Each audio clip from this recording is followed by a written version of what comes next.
बोलिए श्री वृंदावन बिहारी लाल की जय। भक्त वत्सल भगवान की जय। मेरे गोविंद की जय। मेरे वासुदेव की जय।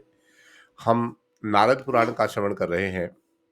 इस पुराण के शुरुआत में ही कह दिया गया कि मथुरा नगरी में कोई विशेष जब मुहूर्त हो, उस समय यदि कोई उपवास करे और सभी विधि विधान के साथ भगवान श्री कृष्ण का पूजन करे, और भगवान श्री कृष्ण के पूजन से बड़ा कोई भी पुण्य संसार में है ही नहीं।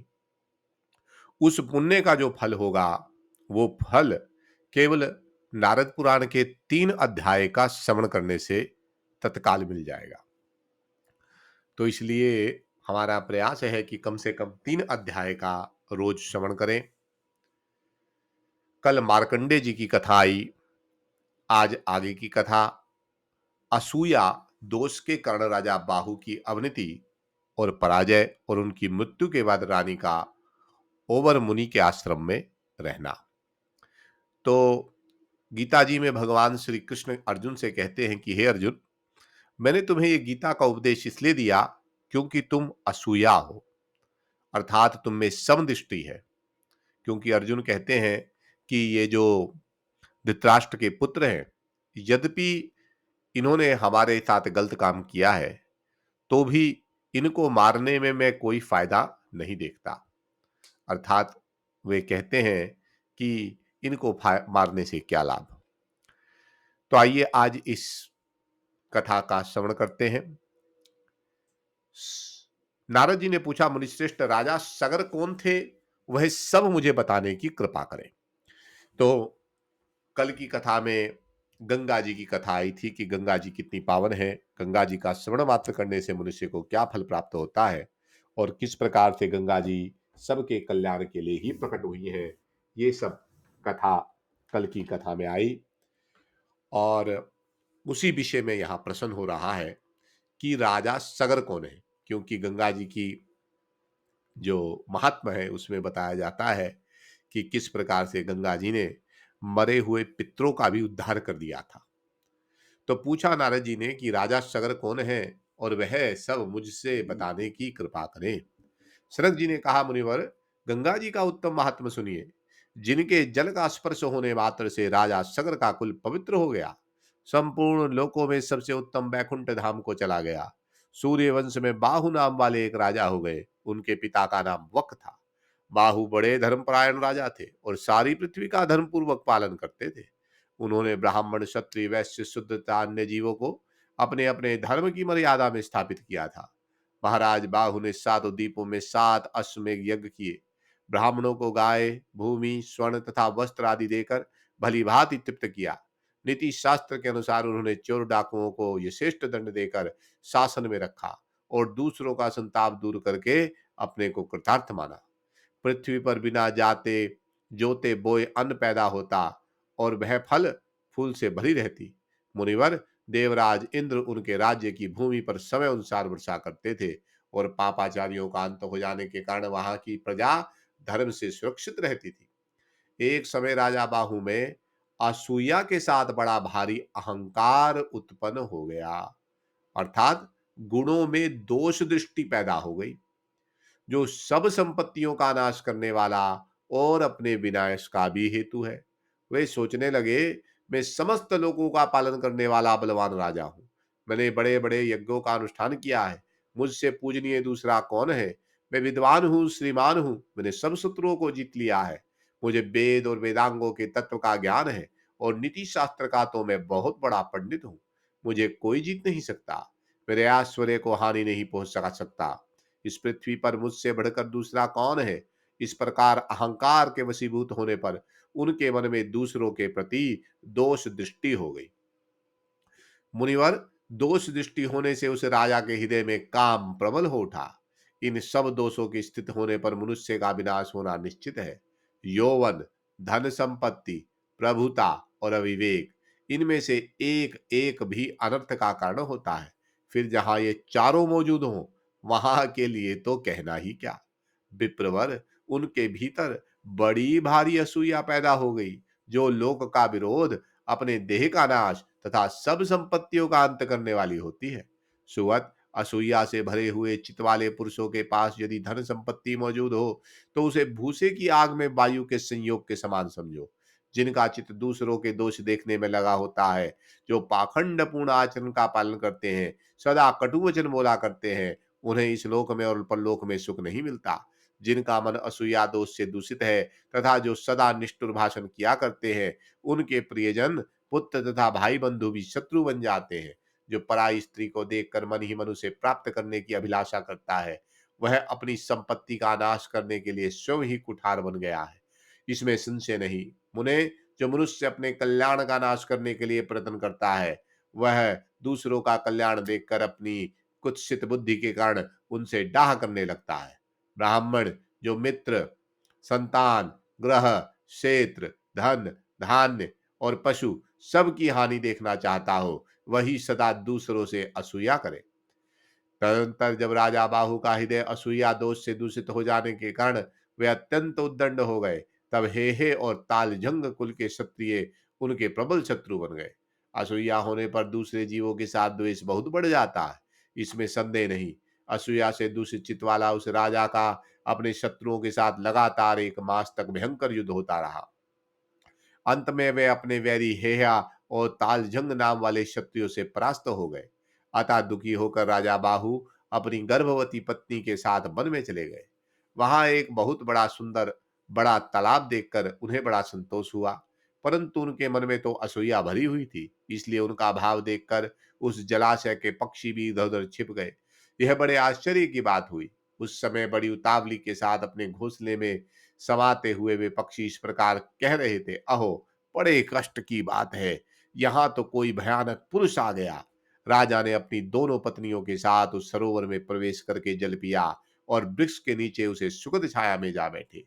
नारद जी, गुणवान मनुष्य कोई भी क्यों ना हो, वह सबके लिए श्लाघ्य होता है, और सब प्रकार की संपत्तियों से युक्त होने पर भी गुणहीन मनुष्य सदा लोगों से निंदित ही होता है।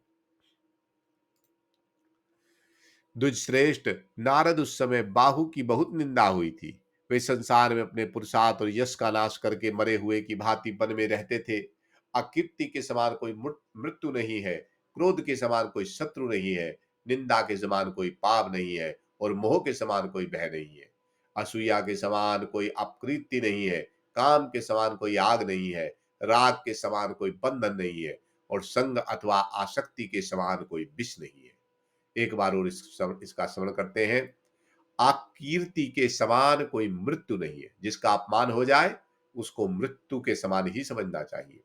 जैसे महाभारत में भी आया कि जो अर्जुन थे, उन्होंने अश्वत्थामा को अ, उनका जो मुंह था वो काला कर दिया, बाल काट दिए, अर्थात उनका अपमान कर दिया, और उस अपमान को भगवान श्री कृष्ण ने मृत्यु के समान ही बताया। तो अकीर्ति मृत्यु के समान है। और हमारा सबसे बड़ा शत्रु कौन है? क्रोध। जब क्रोध आता है, उसके समान कोई शत्रु नहीं है। निंदा के समान कोई पाप नहीं है। किसी की निंदा कर दी, समझ लिए बहुत बड़ा पाप हो गया। और मोह के समान कोई भय नहीं है। जब हम मोह हो जाता है तो बड़ा भयभीत करता है। असूया के समान कोई अपकीर्ति नहीं है, काम के समान कोई आग नहीं है, राग के समान कोई बंधन नहीं है, और संग अथवा आसक्ति के समान कोई विष नहीं है। इस प्रकार बहुत विलाप करके राजा बाहु अत्यंत दुखित हो गए। मानसिक संताप और बुढ़ापे के कारण उनका शरीर जर्जर भूत हो गया। मुनि श्रेष्ठ, इस तरह समय बीतने के पश्चात ओवर मुनि के आश्रम के निकट रोग से ग्रस्त होकर राजा बाहु संसार से चल बसे।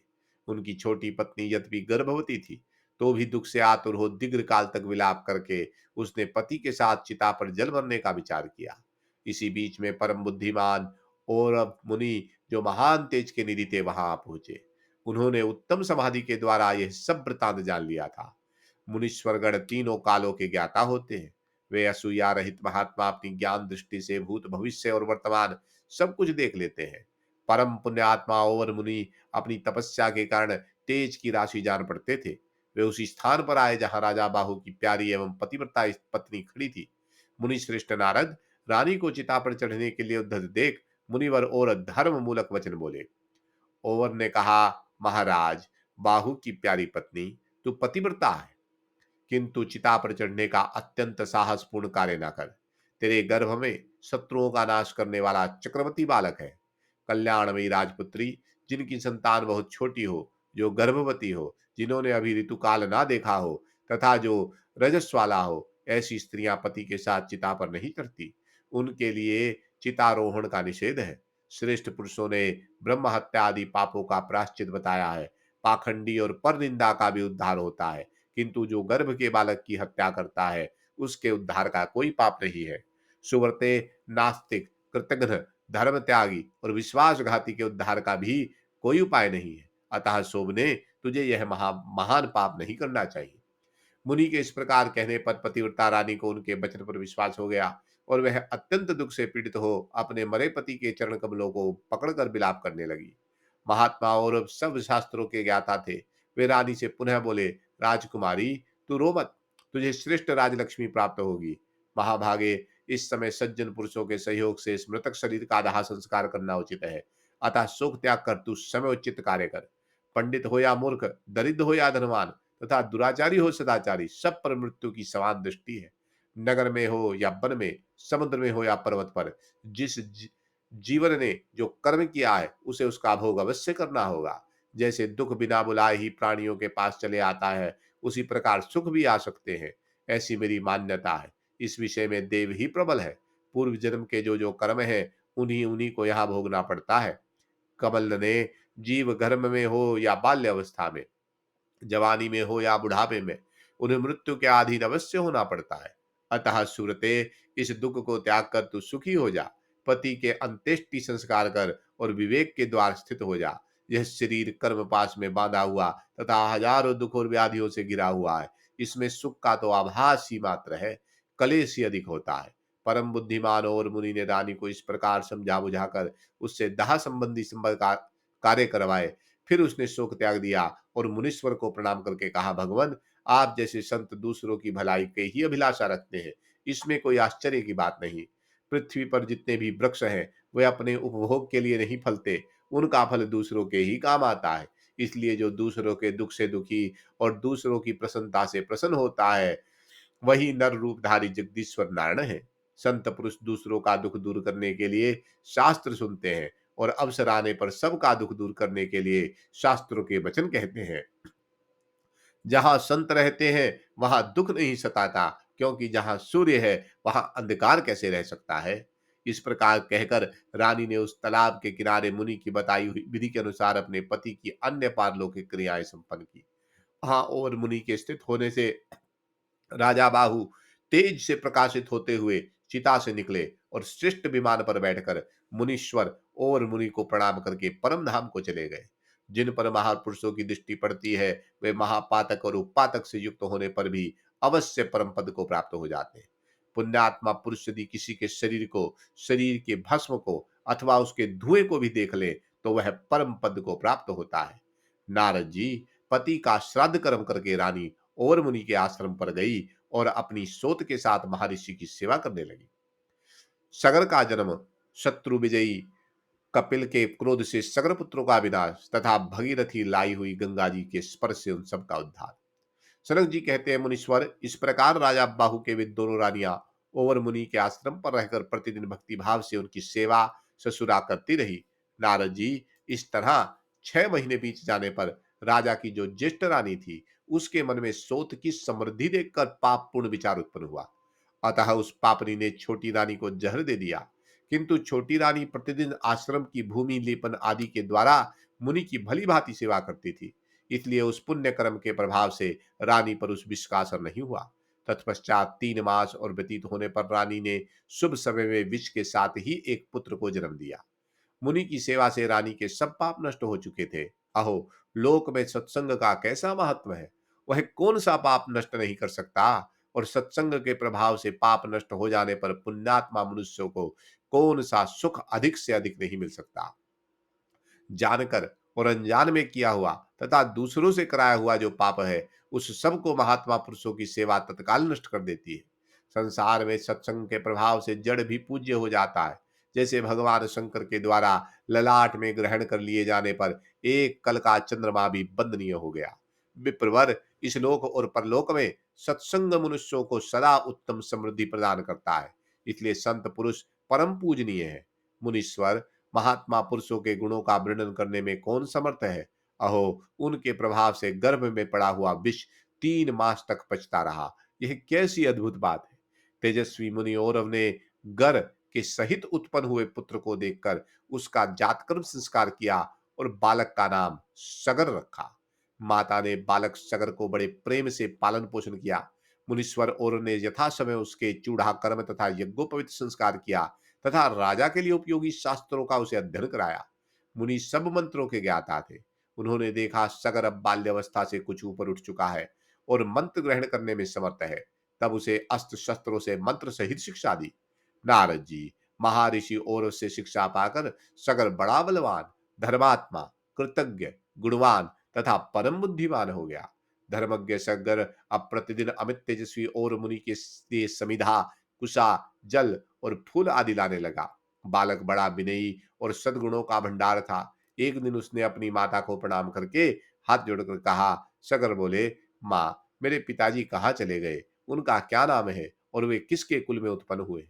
यह सब बातें मुझे बताइए। मेरे मन में यह सुनने के लिए बड़ी उत्कंठा है। संसार में जिनका पिता नहीं, वे जीवित होकर भी मरे हुए के समान है। जिसके माता पिता जीवित नहीं, उसे कोई सुख नहीं। जैसे धर्महीन मूर्ख मनुष्य इस लोक और परलोक में निंदित होता है, वही दशा पितरहीन बालक की भी है। माता पिता से रहित अज्ञानी, अविवेकी, पुत्रहीन तथा ऋणग्रस्त पुरुष का जन्म व्यर्थ है। जैसे चंद्रमा के बिना रात्रि, कमल के बिना तालाब, पति के बिना स्त्री की शोभा नहीं होती, उसी प्रकार पितृहीन बालक भी शोभा नहीं पाता। जैसे धर्महीन मनुष्य, कर्महीन गृहस्थ और गो आदि पशुओं से हीन वैश्या की शोभा नहीं होती, वैसे ही वैश्य की शोभा नहीं होती, वैसे ही पिता के बिना पुत्र सुशोभित नहीं होता।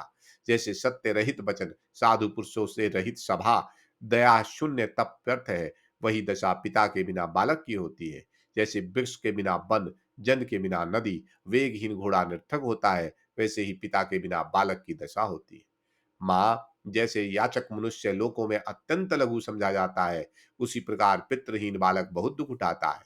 पुत्र की यह बात सुनकर रानी लंबी सांस खींचकर दुख में डूब गई। उसने सगर के पूछने पर उसे सब बातें ठीक ठीक बता दी। यह सब वृतांत सुनकर सगर को बड़ा क्रोध हुआ। उनके नेत्र लाल हो गए। उन्होंने उसी समय प्रतिज्ञा की, मैं शत्रुओं का नाश कर डालूंगा। फिर और मुनि की परिक्रमा करके माता को प्रणाम किया। मुनि से आज्ञा लेकर वहां से प्रस्थान किया। और मुनि के आश्रम से निकलने पर सत्यवादी एवं पवित्र राजकुमार सगर को उनके कुल पुरोहित महर्षि वशिष्ठ जी मिल गए। इससे उन्हें बड़ी प्रसन्नता हुई। अपने कुलगुरु महात्मा वशिष्ठ को प्रणाम करके सगर ने अपना सब समाचार बताया। यद्यपि वे ज्ञान दृष्टि से सब कुछ पहले से ही जानते थे। राजा सगर ने उन्हें महर्षि से इंद्र, वारुण, ब्रह्मा और आग्रह अस्त्र तथा उत्तम खड़ग तथा वज्र के समान शुद्ध धनुष प्राप्त किया। तंत्र शुद्ध हृदय वाले सगर ने मुनि की आज्ञा ले उनके आशीर्वाद से समुदादत्त हो उन्हें प्रणाम करके तत्काल वहां से यात्रा की।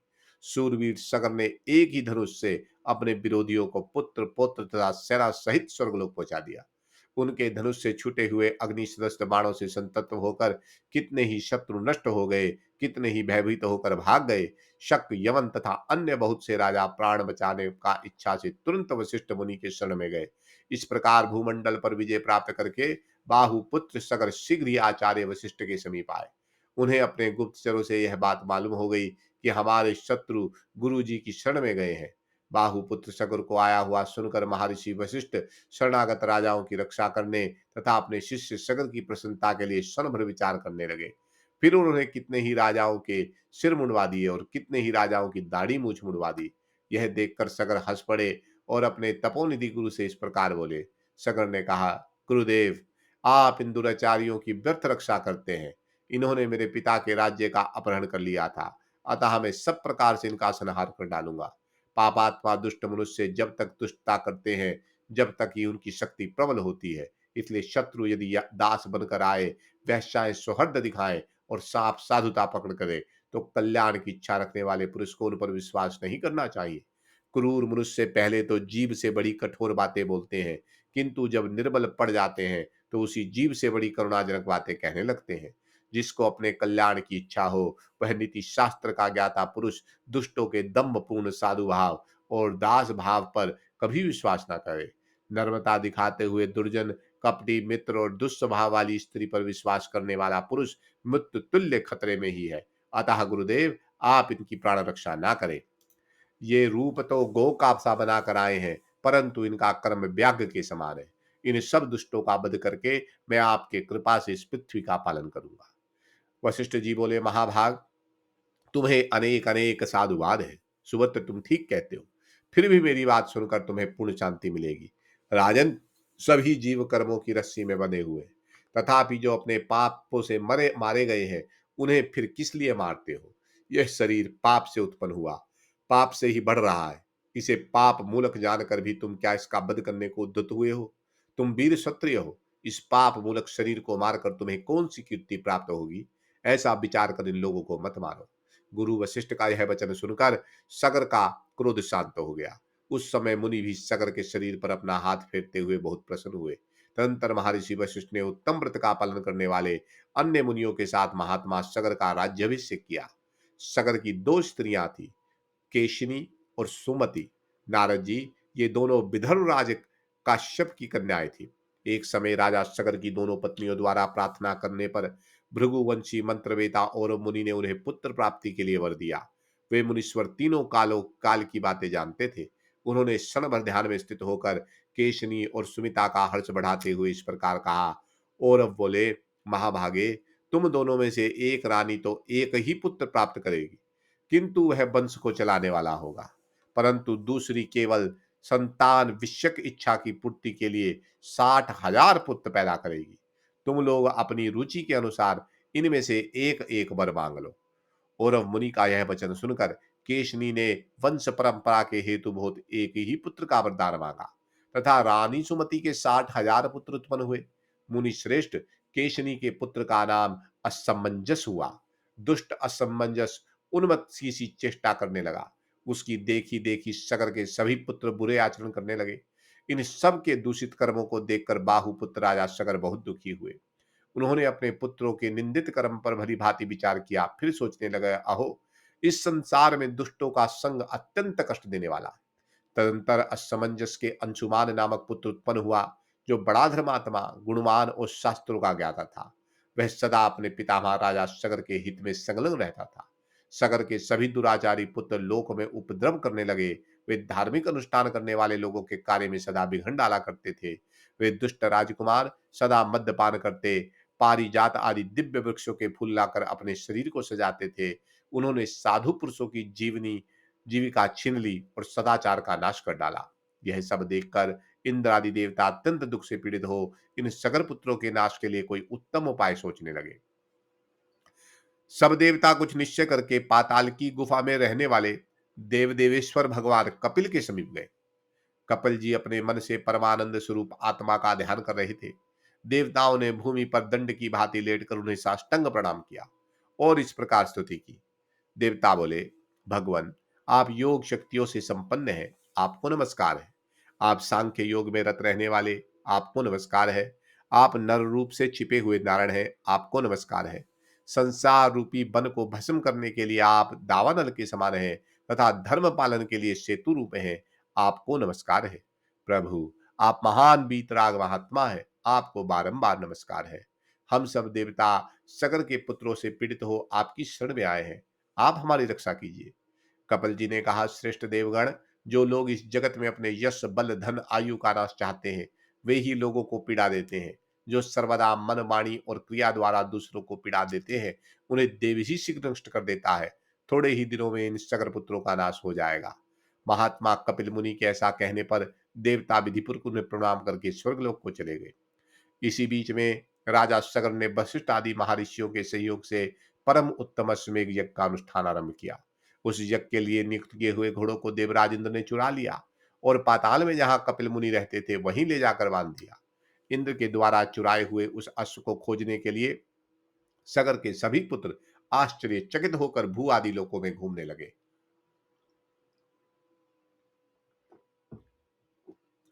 जब ऊपर के लोकों में कहीं भी उन्हें वह अश्व दिखाई नहीं दिया, तब वे पाताल में जाने को उद्यत हुए। फिर तो सारी पृथ्वी को खोदना शुरू किया। एक एक ने अलग अलग एक एक योजन भूमि खोद डाली। खोदी हुई मिट्टी को उन्होंने समुद्र के तट पर बिखेर दिया और उसी द्वार से वे सभी सगरपुत्र पाताल लोक में जा पहुंचे। वे सब अविवेकी के मद से उन्मत्त हो रहे थे। पाताल में सब और उन्होंने अश्व को ढूंढना आरंभ किया। खोजते खोजते वहां उन्हें करोड़ों सूर्य के समान प्रभावशाली महात्मा कपिल का दर्शन हुआ। वे ध्यान में तन्मय हो उनमें के पास ही वह घोड़ा भी दिखाई दिया। फिर तो वे सभी अत्यंत क्रोध में भर गए और मुनि को देखकर उन्हें मार डालने का विचार करके वेगपूर्वक दौड़ते हुए उन पर टूट पड़े। उस समय आपस में एक दूसरे से वे इस प्रकार कह रहे थे, इसे मार डालो, बांध लो, पकड़ो, जल्दी पकड़ो। देखो ना, घोड़ा चुरा कर यह साधु पुरुष बुगले की भांति ध्यान लगाए बैठा है। अहो, संसार में ऐसे भी खल हैं जो बड़े बड़े आडंबर रखते हैं। इस तरह की बातें बोलते हुए वे मुनीश्वर कपिल का उपहास करने लगे। कपिल जी अपने समस्त इंद्रिया वर्ग और बुद्धि को आत्मा में स्थिर करके ध्यान में तत्पर थे। अतः उनकी इन क्रूरता का उन्हें कुछ भी पता नहीं चला। सगर पुत्रों की मृत्यु निकट थी, इसलिए उन लोगों की बुद्धि मारी गई थी। वे मुनि को लातों से मारने लगे। कुछ लोगों ने उनकी बाहें पकड़ ली। तब मुनि की समाधि भंग हो गई। उन्होंने विस्मित होकर लोक में उपद्रव करने वाले सगर पुत्रों को लक्ष्य कर कर गंभीर भाव से युक्त यह वचन कहे, जो ऐश्वर्य के मद से उन्मत्त है, जो भूख से पीड़ित है, जो कामी है तथा जो अहंकार से मूढ़ हो रहा है, ऐसे मनुष्य को विवेक नहीं होता। यदि दुष्ट मनुष्य सज्जनों को सताते हैं तो इसमें आश्चर्य क्या है। नदी का वेग किनारे पर उगे हुए वृक्ष को भी गिरा देता है। जहां धन है, जवानी है तथा पराई स्त्री भी है, वहां सदा सब अंधे और मूर्ख बने रहते हैं। दुष्ट के पास लक्ष्मी हो तो वह लोक का विनाश करने वाली ही होती है। जैसे वायु अग्नि की ज्वाला को बढ़ाने में सहायक होता है और जैसे दूध सांप के विष को बढ़ाने में कारण होता है, उसी प्रकार दुष्ट की लक्ष्मी उसको दुष्टता को बढ़ा देती है। अहो, धन के मद से अंधा हुआ मनुष्य देखते हुए भी नहीं देखता। यदि वह अपने हित को देखता है तभी वह वास्तव में देखता है। ऐसा कहकर कपिल जी ने कुपित हो उनके नेत्रों से आग प्रकट की। उस आग ने समस्त सगर पुत्रों को क्षण भर में जलाकर भस्म कर डाला। उनकी नेत्र अग्नि को देखकर पाताल निवासी जीव शोक में डूब गए और असमय में प्रलय हुआ जानकर चित्कार करने लगे। उस अग्नि से संतप्त हो संपूर्ण सर्प तथा राक्षस समुद्र में शीघ्रतापूर्वक समा गए। अवश्य ही साधु महात्माओं का कोप दुस्सहा होता है। तदंतर देवदूत ने राजा के यज्ञ में आकर यजमान सगर को वह सब समाचार बताया।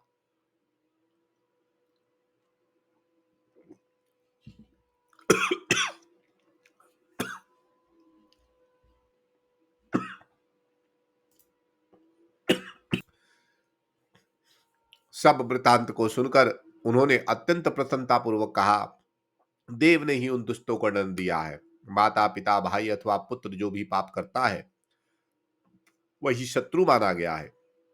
जो पाप में प्रवृत्त होकर सब लोगों के साथ विरोध करता है उसे महान शत्रु समझना चाहिए। यही शास्त्र का निर्णय है। मुनीश्वर नारद जी, राजा सगर ने अपने पुत्रों का नाश होने पर भी शोक नहीं किया, क्योंकि दुराचारियों की मृत्यु साधु पुरुषों के लिए संतोष का कारण होती है। पुत्रहीन पुरुषों का यज्ञ में अधिकार नहीं। धर्मशास्त्र की ऐसा आज्ञा होने के कारण महाराज सगर ने अपने पुत्र अंशुमान को ही दातक पुत्र के रूप में गोद ले लिया। सारग्राही राजा सगर ने बुद्धिमान और विद्वानों में श्रेष्ठ अंशुमान को अश्व ढूंढ लाने के कार्य में नियुक्त किया। अंशुमान ने उस गुफा के द्वार पर जाकर तेजो राशि मुनिवर कपिल को देखा, उन्हें साष्टांग प्रणाम किया। फिर दोनों हाथों को जोड़कर वह विनय पूर्वक उनके सामने खड़ा हो गया और शांतचित्त सनातन देवादिदेव कपिल जी से इस प्रकार बोला। अंशुमान ने कहा, ब्राह्मण, मेरे पिता के भाइयों ने यहाँ आकर जो दुष्टता की है उसे आप क्षमा करें, क्योंकि साधु पुरुष सदा दूसरों के उपकार में लगे रहते हैं और क्षमा ही उनका बल है। संत महात्मा दुष्ट जीवों पर भी दया करते हैं। चंद्रमा चांडाल के घर से अपनी चांदनी खींच नहीं देता। सज्जन पुरुष दूसरों से सताए जाने पर भी सबके लिए सुख कारक ही होते हैं। देवताओं द्वारा अपनी अमृतमयी कला के भक्षण किए जाने पर भी चंद्रमा उन्हें परम संतोष ही देता है। चंदन को काटा जाए या छेड़ा जाए, वह अपनी सुगंध से सबको सुवासित करता रहता है। साधु पुरुषों का भी ऐसा ही स्वभाव होता है। पुरुषोत्तम, आपके गुणों को जानने वाले मुनीश्वर गण ऐसा मानते हैं कि आप क्षमा, तपस्या, तथा धर्म आचरण द्वारा समस्त लोगों को शिक्षा देने के लिए इस भूतल पर अवतीर्ण हुए हैं। ब्राह्मण, आपको नमस्कार है। मुने, आप ब्रह्म स्वरूप हैं, आपको नमस्कार है। आप स्वभावतः ब्राह्मणों का हित करने वाले हैं और सदा ब्रह्म चिंतन में लगे रहते हैं, आपको नमस्कार है। अंशुमान के इस प्रकार स्तुति करने पर कपिल मुनि का मुख प्रसन्नता से खिल उठा। उस समय वे बोले, निष्पाप राजकुमार, मैं तुम पर प्रसन्न हूं, वर मांगो। मुनि का ऐसा कहने पर अंशुमान ने प्रणाम करके कहा, भगवान, हमारे इन पितरों को ब्रह्मलोक में पहुंचा दे। तब कपिल मुनि अंशुमान पर अत्यंत प्रसन्न हो आदर पूर्वक बोले, राजकुमार, तुम्हारा पुत्र यहाँ गंगा जी को लाकर अपने पितरों को स्वर्गलोक पहुंचाएगा। वत्स, तुम्हारे पुत्र भागीरथी द्वारा लाई हुई पुण्य सलिल गंगा नदी इन सगर पुत्रों के पापों को धोकर इन्हें परम पद की प्राप्ति करा देगी। बेटा, इस घोड़े को ले जाओ, जिससे तुम्हारे पितामह का यज्ञ पूर्ण हो जाए। तब अंशुमान अपने पितामह के पास लौट गए, उन्हें अश्व सहित सब समाचार निवेदन किया। सगर ने उस पशु के द्वारा ब्राह्मणों के साथ वह यज्ञ पूर्ण किया और तपस्या द्वारा भगवान विष्णु की आराधना करके बैकुंठ धाम को चले गए। अंशुमान के दिलीप नाम का पुत्र हुआ। दिलीप से भगीरथी जी का जन्म हुआ, जो दिव्य लोकों से गंगा जी को इस भूतल पर ले आए। मुने, भगीरथ की तपस्या से संतुष्ट हो ब्रह्मा जी ने उन्हें गंगा दे दी। फिर भगीरथ गंगा जी को धारण कौन करेगा, इसमें विषय में विचार करने लगे। तदंतर भगवान शिव की आराधना करके उनकी सहायता से वे देव नदी गंगा को पृथ्वी पर ले आए और उनके जल से स्पर्श कराकर पवित्र हुए पितरों को उन्हें दिव्य स्वर्गलोक में पहुंचा दिया। बलि के द्वारा देवताओं की पराजय और अदिति की तपस्या। नारद जी ने कहा, भाई जी, यदि मैं आपका कृपा पात्र हूं, तो भगवान विष्णु के चरणों के अग्रभाग से उत्पन्न हुई जो गंगा बताई जाती है, उनकी उत्पत्ति की कथा मुझसे कहिए। श्री सनक जी बोले, निष्पाप नारद जी, वे गंगा जी की उत्पत्ति बताता हूं, सुनिए। वह कथा कहने और सुनने वाले के लिए भी पुण्यदायिनी है तथा सब पापों का नाश करने वाली है। कश्यप नाम से प्रसिद्ध एक मुनि हो गए। वे ही इंद्र आदि देवताओं के जनक हैं। दक्ष पुत्री दिति और अदिति, ये दोनों उनकी पत्नियां हैं। अदिति देवताओं की माता है और दिति दैत्यों की जननी है। ब्राह्मण, उन दोनों के दो पुत्र हैं। वे सदा एक दूसरे को जीतने की इच्छा रखते हैं। दिति का पुत्र आदि दैत्य हिरण्यकशिपु बड़ा बलवान था। उसके पुत्र प्रहलाद हुए। वे दैत्यों में बड़ी भारी संत थे।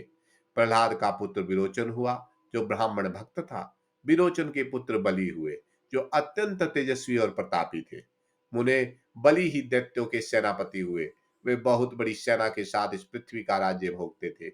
समुद्री पृथ्वी को जीतकर स्वर्ग को भी जीत लेने का विचार कर वे युद्ध में प्रवृत्त हुए। उन्होंने विशाल सेना के साथ देवलोक को प्रस्थान किया।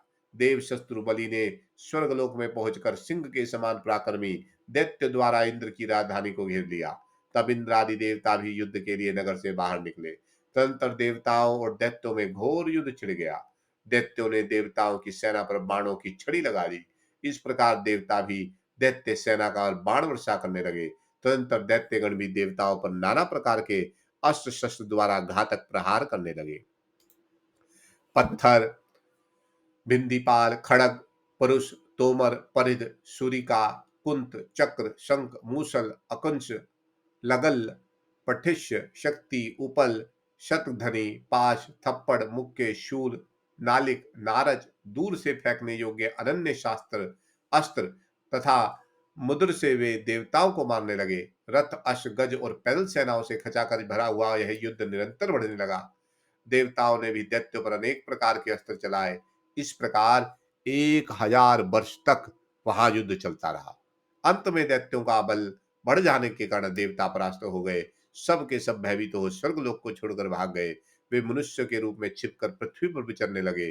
विरोचन कुमार बलि भगवान नारायण की शरण ले अवायात ऐश्वर्य, बढ़ी हुई लक्ष्मी और महान बल से संपन्न हो त्रिभुवन का राज्य भोगने लगे। उन्होंने भगवान विष्णु की प्रीति के लिए तत्पर होकर अनेक अश्वमेध यज्ञ किए। बलि स्वर्ग में रहकर इंद्र और दिक्पाल दोनों पदों का उपभोग करते थे। देव माता अदिति अपने पुत्रों की यह दशा देखकर बहुत दुखी हुई। उन्होंने यह सोचकर कि अब मेरा यहाँ रहना व्यर्थ है, हिमालय को प्रस्थान किया। वहां इंद्र का ऐश्वर्य तथा दैत्यों की पराजय चाहती हुई वे भगवान विष्णु के ध्यान में तत्पर हो अत्यंत कठोर तपस्या करने लगी। कुछ काल तक वे निरंतर बैठी रही। उसके बाद दीर्घ काल तक दोनों पैरों से खड़ी रही। तदनंतर बहुत समय तक एक पैर से, फिर उस एक पैर की उँगलियों के बल पर खड़ी रही। कुछ काल तक तो वे फलाहार करती, फिर सूखे पत्ते खाकर रहती। उसके बाद बहुत दिनों तक जल पीकर रही, फिर वायु के आहार पर रहने लगी और अंत में उन्होंने सर्वथा आहार त्याग दिया। नारद जी, अदिति अपने अंतःकरण द्वारा सच्चिदानंद घन परमात्मा का ध्यान करती हुई 1000 दिव्य वर्षों तक तपस्या में लगी रही। तदंतर दैत्यों ने अदिति को ध्यान से विचलित करने के लिए अपनी दाढ़ों के अग्रभाग से अग्नि प्रकट की, जिसने उन वन को क्षण भर में जला दिया। उसका विस्तार 100 योजन था और वह नाना प्रकार के जीव जंतुओं से भरा हुआ था। जो दैत्य अदिति का अपमान करने के लिए गए थे, वे सब उसी अग्नि से जलकर भस्म हो गए। केवल देव माता अदिति ही जीवित बची थी, क्योंकि दैत्यों का विनाश और सब जनों का अनुकंपा करने वाले भगवान विष्णु के सुदर्शन चक्र ने उनकी रक्षा की थी। आज की कथा को यहाँ विराम देते हैं। कल अदिति का भगवत दर्शन, भगवान से वर प्राप्ति, वामन भगवान का अवतार, बलि वामन संवाद, भगवान का 3 पाद से समस्त ब्रह्मांड को लेकर बलि को रसातल भेजना आदि कथा आएगी। श्री कृष्ण गोविंद हरे मुरारी, हे नाथ नारायण वासुदेवा। श्री कृष्ण गोविंद हरे मुरारी, हे नाथ नारायण वासुदेवा। श्री कृष्ण गोविंद हरे मुरारी, हे नाथ नारायण वासुदेवा।